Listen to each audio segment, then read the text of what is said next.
நாத்திகங்கிறவன் கடவுள் இல்லைன்னு தெரிஞ்சவன் கிடையாது, கடவுள் இல்லைன்னு நம்புறவன். காரணம், கடவுளே இல்லைன்னா கூட அதை ஒரு மனுஷனால தெரிஞ்சிக்கவே முடியாது. ஏன்னா கடவுள் இல்லைன்னு ஒரு மனுஷன் சொல்றது கம்பராமாயண பாடல்கள் கம்பர்னு ஒருத்தரே இல்லைன்னு சொல்ற மாதிரி. கம்பர்னு ஒருத்தரே இல்லைன்னா கம்பராமாயணம் எங்கிருந்து வர முடியும் அப்படிங்கிறத கூட விட்டுருவோம். கம்பர்னு ஒருத்தரே இல்லைன்னா கூட கம்பராமாயண பாடல்களால அதை எப்படி தெரிஞ்சுக்க முடியும்? ராமாயணத்துக்கு உள்ள இருக்கிற பாடல்களுக்கு ராமாயணத்துக்கு வெளியில இருக்கிற விஷயங்களை குறித்து எந்த அறிவும் இருக்க முடியாதே. அப்ப அதையும் தாண்டி கம்பர்னு ஒருத்தரே இல்லைன்னு அந்த பாடல்கள் சொன்னா அது வெறும் குருட்டு நம்பிக்கை தானே. அதே போல இந்த பிரபஞ்சத்தை தாண்டி மனிதர்களால எதையுமே அறிந்து கொள்ள முடியாதுன்னும் போது கடவுள் இல்லைன்னு ஒரு நாத்திகம் சொல்றதும் குருட்டு நம்பிக்கை தானே. ஆனா இந்த இடத்துல நாம இன்னொரு விஷயத்தையும் கவனிக்கணும். அதே ராமாயண பாடல்கள் கம்பர்னு ஒருத்தர் இருக்காருன்னு சொன்னா அதுவும் வெறும் நம்பிக்கை மட்டும்தான். ஆனா அது ஒரு குருட்டு நம்பிக்கை இல்லை.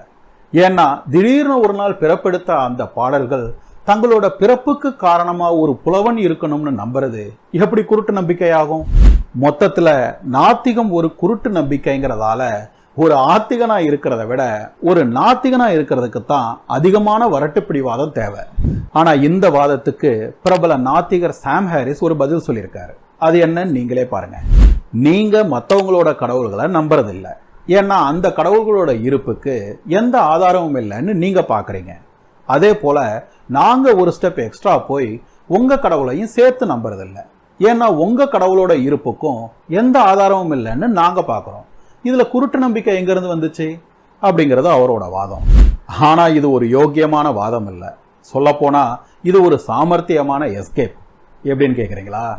சிவனோ அல்லாவோ இல்லைன்னு கிறிஸ்தவன் சொல்றது ஒரு குருட்டு நம்பிக்கை இல்லைன்னா ஜெகோவாவும் இல்லைன்னு நாங்க சொல்றது மட்டும் எப்படி குருட்டு நம்பிக்கை ஆகும் அப்படிங்கிறது சாம் ஹாரிஸோட கேள்வி.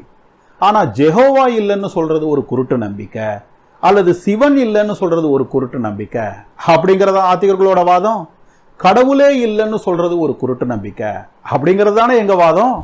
கம்பராமாயணத்தை யாருமே எழுதலன்னு சொல்றதான் குருட்டு நம்பிக்கைன்னு சொல்றமே தவிர அதை எழுதுனது கம்பர் இல்லைன்னு சொல்றத யாருமே குருட்டு நம்பிக்கைன்னு சொல்லல. ஏன்னா அதை எழுதுனது கம்பரா இல்ல வேறொருத்தராங்கிறது ரெண்டாவது கேள்வி தானே. அதே போல கடவுள் இருக்காரா இல்லையாங்கிற கேள்விக்கு அடுத்த கேள்விதான் அந்த கடவுள் யாருங்கிறது. அப்ப கேட்ட முதல் கேள்விக்கு பதில் சொல்லாம ரெண்டாவது கேள்விக்கான பதில முதல் கேள்விக்கான பதில் மாதிரியே சொல்றது ரொம்ப சாமர்த்தியமான எஸ்கேப் தானே. ஆகையால திரும்பவும் சொல்றேன், கடவுளே இல்லைன்னா கூட அதை ஒரு மனுஷனால தெரிஞ்சுக்கவே முடியாது. அதனால கடவுள் இல்லைன்னு ஒரு நாத்திகம் சொல்றது ஒரு குருட்டு நம்பிக்கை தான்.